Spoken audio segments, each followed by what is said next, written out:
Hello friends, call reader classes में आपका बहुत बहुत स्वागत है। तो दोस्तों, आज की इस वीडियो में हम सामान्य अध्ययन के 25 महत्वपूर्ण क्वेश्चन को देखेंगे, जो कि एग्ज़ाम में बार बार ये क्वेश्चन पूछे जाते हैं। तो आप लोग इस वीडियो को पूरा देखिएगा। आने वाले एग्ज़ाम में आपको यहाँ से एक या दो क्वेश्चन ज़रूर देखने को मिलेंगे। तो चलिए दोस्तों, शुरू करते हैं। क्वेश्चन नंबर पहला है कि सिंधु घाटी सभ्यता की विशेषता थी। तो सिंधु घाटी सभ्यता की जो विशेषता थी वो व्यवस्थित शहरी जीवन था। तो इसका सही आंसर हो जाएगा बी, व्यवस्थित शहरी जीवन। क्वेश्चन नंबर दूसरा है कि किसकी मूर्ति सिंधु घाटी सभ्यता के लोगों की एक महत्वपूर्ण रचना थी। तो जो नर्तकी की मूर्ति थी वो सिंधु घाटी सभ्यता के लोगों की एक महत्वपूर्ण रचना थी, और जो नर्तकी की मूर्ति थी ये मोहनजोदाड़ो से मिली थी। तो इसका सही आंसर हो जाएगा सी, नर्तकी की मूर्ति। अगला क्वेश्चन है कि निम्नलिखित वैदिक संगीताओं में से भारतीय संगीत का उद्गम किसमें से खोजा जा सकता है। तो ये जो भारतीय संगीत का जो उद्गम होता है ये सामवेद से मिला था। तो इसका सही आंसर हो जाएगा सी, सामवेद। इसमें डांस की उत्पत्ति इसी वेद से मिलता है। तो इसको जो भारतीय संगीत का उद्गम सामवेद से। अगला क्वेश्चन है निम्न में से योग के प्रवर्तक कौन थे। तो जो योग के प्रवर्तक थे वो थे आपके पतंजलि। तो इसका सही आंसर हो जाएगा ए, पतंजलि। और हर साल 21 जून को विश्व योगा डे के रूप में मनाया जाता है। अगला क्वेश्चन है कि महर्षि गौतम का संबंध किस भारतीय दर्शन से है। तो जो महर्षि गौतम का संबंध है ये आपका जस्टिस से संबंधित है, यानी कि न्याय। ऑप्शन नंबर बी हो जाएगा। टोटल अगर बात की जाए कितने फिलॉसफी हैं तो टोटल 6 फिलॉसफी मानी जाती है प्राचीन इतिहास में। पहला होता है सांख्य, जिनके प्रवर्तक कपिल मुनि को माना जाता है। दूसरा योग, जिनके प्रवर्तक पतंजलि को। तीसरा होता है न्याय, जिनके प्रवर्तक गौतम मुनि को। चौथा होता है वैश्विक, उनके थे कणाद। पांचवा है पूर्वी मीमांसा, जिनके प्रवर्तक माना जाता है ऋषि जैमिनी ने। और छठवा होता है वेदांत या उत्तर मीमांसा। जो वेदांत और उत्तर मीमांसा है इसी को फॉलो करते थे स्वामी विवेकानंद। तो महर्षि गौतम का संबंध किस भारतीय दर्शन से, ये आपका न्याय से संबंधित है।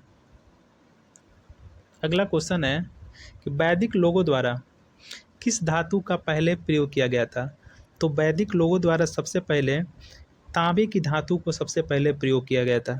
अगर वैदिक काल की बात करें तो इसको दो भागों में बांट दिया जाता है। एक होता है ऋग वैदिक काल, जिसका टाइम पीरियड 1500 से 1000 ईसा पूर्व था, और इसी में तांबा का प्रयोग सबसे पहले हुआ था। दूसरा होता है उत्तर वैदिक काल, जिसमें लोहे की खोज हुई थी। तो इसमें पूछा है कि वैदिक लोगों द्वारा किस धातु का पहला प्रयोग हुआ था, तो वो आपका तांबा का, जो कि ऋग वैदिक काल में। अगला क्वेश्चन है कि हड़प्पा सभ्यता का युग था। तो जो हड़प्पा सभ्यता का युग है उसको कांस्य युग बोलते हैं। तो इसका सही आंसर हो जाएगा ए, कांस्य युग। और जो कांस्य होता है ये तांबा और टीन से मिलकर बना होता है। कॉपर और टीन से मिलकर बना होता है। तो हड़प्पा सभ्यता को कांस्य युग कहा जाता है। अगला क्वेश्चन है कि भारत में सबसे पहले खोजा गया शहर था। तो भारत में सबसे पहले 1921 में हड़प्पा सभ्यता खोजी गई थी, और जिसके खोजकर्ता थे दयाराम साहनी। तो भारत में सबसे पहले खोजा गया शहर वो आपका हड़प्पा सभ्यता, जो कि 1921 में खोजा गया था दयाराम साहनी के द्वारा। अगला क्वेश्चन है कि संस्कृत भाषा का पहला व्याकरणकर्ता कौन थे।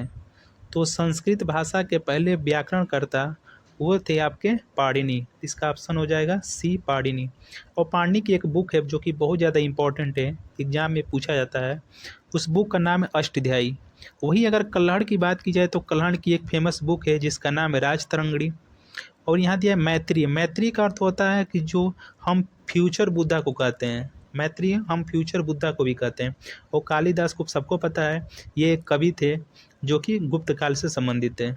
तो यहाँ संस्कृत भाषा का व्याकरणकर्ता पूछा है वो आपके हैं सी, पाणिनि, जो कि पहले व्याकरण करते थे। अगला क्वेश्चन है कि पंचतंत्र के लेखक कौन है। तो ये तो सबको पता है कि पंचतंत्र के लेखक कौन है, विष्णु शर्मा। वहीं अगर वेद व्यास की बात करें तो इन्होंने महाभारत लिखी थी, वाल्मीकि ने रामायण लिखी थी और तुलसीदास जी ने रामचरितमानस लिखी थी। और पंचतंत्र के लेखक विष्णु शर्मा। अगला क्वेश्चन है कि भगवान बुद्ध ने अपनी अंतिम सांस कहाँ ली थी। तो भगवान बुद्ध ने अपनी अंतिम सांस जो कि कुशीनगर में ली थी, जो कि उत्तर प्रदेश में पड़ता है। तो इसका सही आंसर होगा बी, कुशीनगर।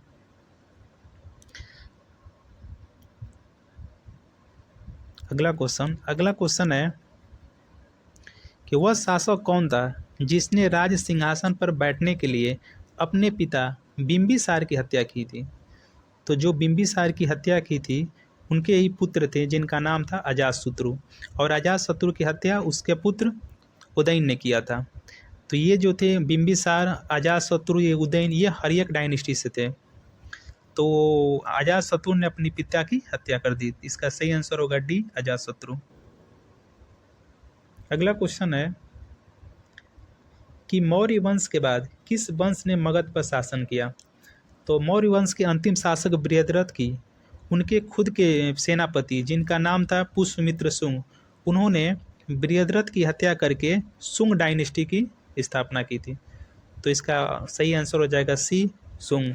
वहीं अगर मौर्य वंश के संस्थापक पूछे तो चंद्रगुप्त मौर्य उनके संस्थापक, और अंतिम थे बृहद्रथ जिनकी पुष्यमित्र शुंग ने हत्या करके शुंग डायनेस्टी की स्थापना की थी। तो इसका सही आंसर होगा कि मौर्य वंश के बाद शुंग डायनेस्टी।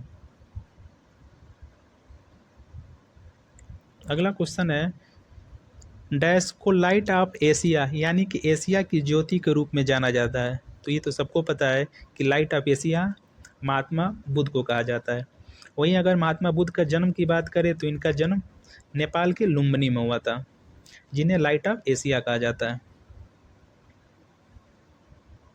अगला क्वेश्चन है कि तीर्थंकर शब्द किस धर्म से संबंधित है।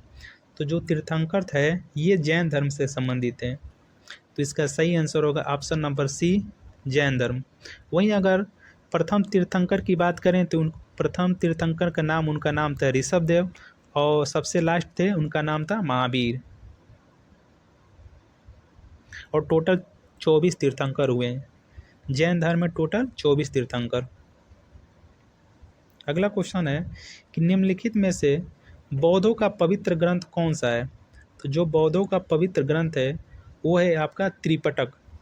जो त्रिपिटक है ये 3 ग्रंथ से मिलकर बना है।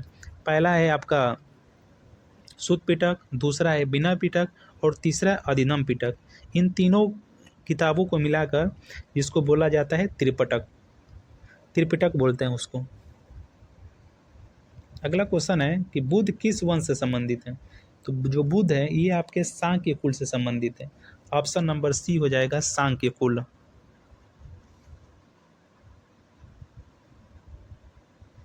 अगला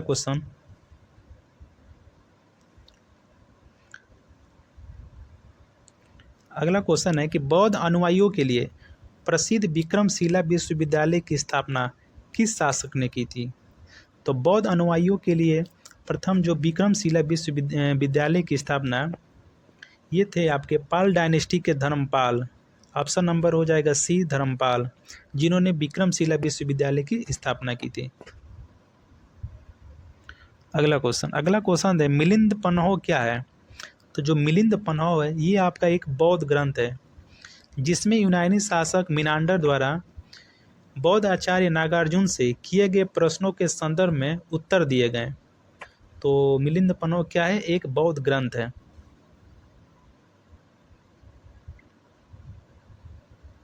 अगला क्वेश्चन, निम्नलिखित में से कौन विदेशी यात्री सबसे पहले भारत आया था। तो जो सबसे पहले विदेशी यात्री जो भारत आया था उसका नाम है मेगास्थनी। तो इसका ऑप्शन हो जाएगा डी, मेगास्थनी। मेगास्थनी चंद्रगुप्त मौर्य के समय आया था। यह एक ग्रीक यात्री थे और इसकी एक प्रसिद्ध बुक है जिसका नाम है इंडिका। वहीं अगर हेनसांग की बात करें तो हेनसांग आपका ये हर्षवर्धन के कार्यकाल में आया था। पाहियान ये आपके चंद्रगुप्त द्वितीय के शासनकाल में आया था। और इत्सिंग ये भी एक चाइना का था। तो ये तीनों हेनसांग, फाहियान और इत्सिंग ये तीनों चाइना के थे और मेगास्थनी के ग्रीक यात्री था।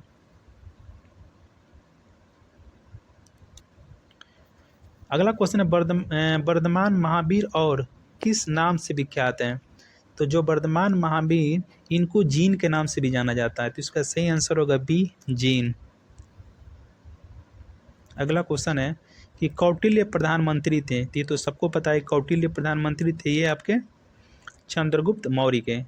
और चंद्रगुप्त मौर्य ने नंद वंश के अंतिम शासक घनानंद को हराकर मौर्य डायनेस्टी की स्थापना की थी, और जिसके प्रधानमंत्री थे कौटिल्य, जिनको विष्णुगुप्त के नाम से भी जाना जाता है, विष्णुगुप्त और चाणक्य के नाम से। अगला क्वेश्चन है कि आर्यभट्ट और बराहमिहिर के सुविख्यात नाम किसके युग के साथ संबंधित है? तो जो आर्यभट्ट और बराहमिहिर हैं, ये आपके गुप्त डायनेस्टी से संबंधित हैं, तो ऑप्शन नंबर इसका हो जाएगा सी, गुप्त डायनेस्टी। तो जीरो की खोज सब लोग को पता होगा कि जीरो की खोज आर्यभट्ट ने की थी। वहीं अगर बराहमिहिर जो है, ये खगोलीय शास्त्र थे, इनकी एक प्रसिद्ध बुक थी जिनका नाम था बृहद संहिता। एग्जाम में पूछा जाता है कि बृहद संहिता किसकी बुक है, तो ये खगोल शास्त्री हुआ करते थे जिनका नाम है बराहमिहिर। तो आर्यभट्ट और बराहमिहिर ये गुप्त डायनेस्टी से संबंधित है। अगला क्वेश्चन है कि जूनागढ़ शिलालेख का संबंध किससे है? तो ये जूनागढ़ जो शिलालेख है, ये रुद्रदामन से संबंधित है। ये रुद्रदामन एक शाक्य वंश का राजा था। वहीं अगर जूनागढ़ शिलालेख की बात करें, तो जूनागढ़ शिलालेख में चंद्रगुप्त मौर्य और अशोक के बारे में पता चलता है। तो जूनागढ़ शिलालेख किससे संबंधित है? रुद्रदामन, जो कि शाक्य वंश के राजा था। अगला क्वेश्चन है कि भारत में सोने के सिक्के सबसे पहले किसने चलाया? तो सोने के सिक्के सबसे पहले चलाया गया, ये यूनान के द्वारा चलाया गया था, इसका आंसर होगा बी। लेकिन अगर पूछे कि सबसे ज़्यादा सोने के सिक्के किस काल में चले थे, तो सबसे ज़्यादा सोने के सिक्के ये आपके गुप्त डायनेस्टी में चले थे। और यहाँ पूछा है कि भारत में सोने का सबसे पहले सिक्का ये यूनान के द्वारा चलाया गया था। तो ये थे 25 महत्वपूर्ण प्रश्न जो कि एग्जाम में पूछे जाते हैं। तो ये वीडियो कैसा लगा? अगर अच्छा लगा हो तो प्लीज़ इसे लाइक करें, और ऐसे वीडियो देखने के लिए हमारे चैनल को ज़रूर से ज़रूर सब्सक्राइब करें और अपने दोस्तों को भी शेयर करें। बहुत बहुत धन्यवाद।